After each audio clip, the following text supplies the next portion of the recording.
गुरु दक्षिणा। गुरु शिष्य पर हिंदी कहानी। एक बार एक शिष्य ने विनम्रतापूर्वक अपने गुरु जी से पूछा, गुरु जी, कुछ लोग कहते हैं कि जीवन एक संघर्ष है, कुछ अन्य कहते हैं कि जीवन एक खेल है और कुछ जीवन को एक उत्सव की संज्ञा देते हैं, इनमें कौन सही है? गुरु जी ने तत्काल बड़े ही धैर्यपूर्वक उत्तर दिया, पुत्र, जिन्हें गुरु नहीं मिला उनके लिए जीवन एक संघर्ष है, जिन्हें गुरु मिल गया उनका जीवन एक खेल है, और जो लोग गुरु द्वारा बताए गए मार्ग पर चलने लगते हैं, मात्र वे ही जीवन को एक उत्सव का नाम देने का साहस जुटा पाते हैं।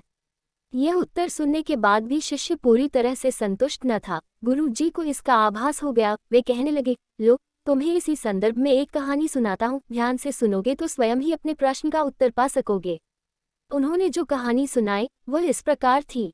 एक बार की बात है कि किसी गुरुकुल में 3 शिष्यों ने अपना अध्ययन संपूर्ण करने पर अपने गुरु जी से यह बताने के लिए विनती की कि उन्हें गुरु दक्षिणा में उनसे क्या चाहिए। गुरुजी पहले तो मन मन मुस्कुराए और फिर बड़े स्नेहपूर्वक कहने लगे, मुझे तुमसे गुरुदक्षिणा में एक थैला भर के सूखी पत्तियां चाहिए, ला सकोगे? वे तीनों मन ही मन बहुत प्रसन्न हुए, क्योंकि उन्हें लगा कि वे बड़ी आसानी से अपने गुरु जी की इच्छा पूरी कर सकेंगे। सूखी पत्तियां तो जंगल में सर्वत्र बिखरी ही रहती हैं। वे उत्साहपूर्वक एक ही स्वर में बोले, जी गुरुजी, जैसी आपकी आज्ञा।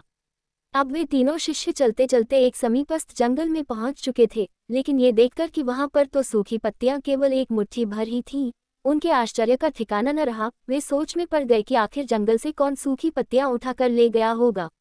इतने में ही उन्हें दूर से आता हुआ कोई किसान दिखाई दिया। वे उसके पास पहुंचकर उससे विनम्रतापूर्वक याचना करने लगे कि वह उन्हें केवल एक थैला भर सूखी पत्तियां दे दे।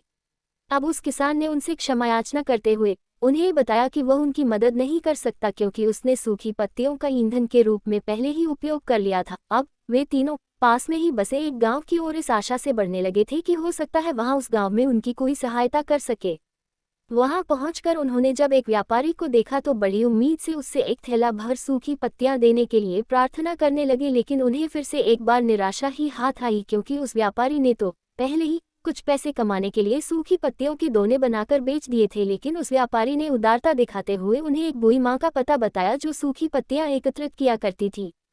पर भाग्य ने यहाँ पर भी उनका साथ नहीं दिया, क्योंकि वह बूढ़ी माँ तो उन पत्तियों को अलग अलग करके कई प्रकार की औषधियां बनाया करती थी। अब निराश होकर वे तीनों खाली हाथ ही गुरुकुल लौट गए। गुरुजी ने उन्हें देखते ही स्नेहपूर्वक पूछा, पुत्रो, ले आइए गुरुदक्षिणा। तीनों ने सर झुका लिया। गुरुजी द्वारा दोबारा पूछे जाने पर उनमें से एक शिष्य कहने लगा, गुरुदेव, हम आपकी इच्छा पूरी नहीं कर पाए। हमने सोचा था कि सूखी पत्तियां तो जंगल में सर्वत्र बिखरी ही रहती होंगी, लेकिन बड़े ही आश्चर्य की बात है कि लोग उनका भी कितनी तरह से उपयोग करते हैं। गुरुजी फिर पहले ही की तरह मुस्कुराते हुए प्रेमपूर्वक बोले, निराश क्यों होते हो? प्रसन्न हो जाओ, और यही ज्ञान की सूखी पत्तियां भी व्यर्थ नहीं हुआ करती, बल्कि उनके भी अनेक उपयोग हुआ करते हैं। मुझे गुरुदक्षिणा के रूप में दे दो। तीनों शिष्य गुरुजी को प्रणाम करके खुशी खुशी अपने अपने घर की ओर चले गए। वह शिष्य जो गुरुजी की कहानी एकाग्रचित होकर सुन रहा था, अचानक बड़े उत्साह से बोला, गुरुजी, अब मुझे अच्छी तरह से ज्ञात हो गया है कि आप क्या कहना चाहते हैं। आपका संकेत वस्तुतः इसी ओर है, न कि जब सर्वत्र सुलभ सूखी पत्तियां भी निरर्थक या बेकार नहीं होती हैं, तो फिर हम कैसे किसी भी वस्तु या व्यक्ति को छोटा और महत्वहीन मानकर उसका तिरस्कार कर सकते हैं। चींटी से लेकर हाथी तक और सुई से लेकर तलवार तक सभी का अपना अपना महत्व होता है। गुरुजी भी तुरंत ही बोले, हाँ पुत्र, मेरे कहने का भी यही तात्पर्य है कि हम जब भी किसी से मिले तो उसे यथायोग्य मान देने का भरसक प्रयास करें, ताकि आपस में स्नेह, सद्भावना, सहानुभूति एवं सहिष्णुता का विस्तार होता रहे और हमारा जीवन संघर्ष के बजाय उत्सव बन सके। दूसरे, यदि जीवन को एक खेल ही माना जाए तो बेहतर यही होगा कि हम निर्विक्षेप, स्वस्थ एवं शांत प्रतियोगिता में ही भाग लें और अपने निष्पादन तथा निर्माण को ऊंचाई के शिखर पर ले जाने का अथक प्रयास करें। अब शिष्य पूरी तरह से संतुष्ट था।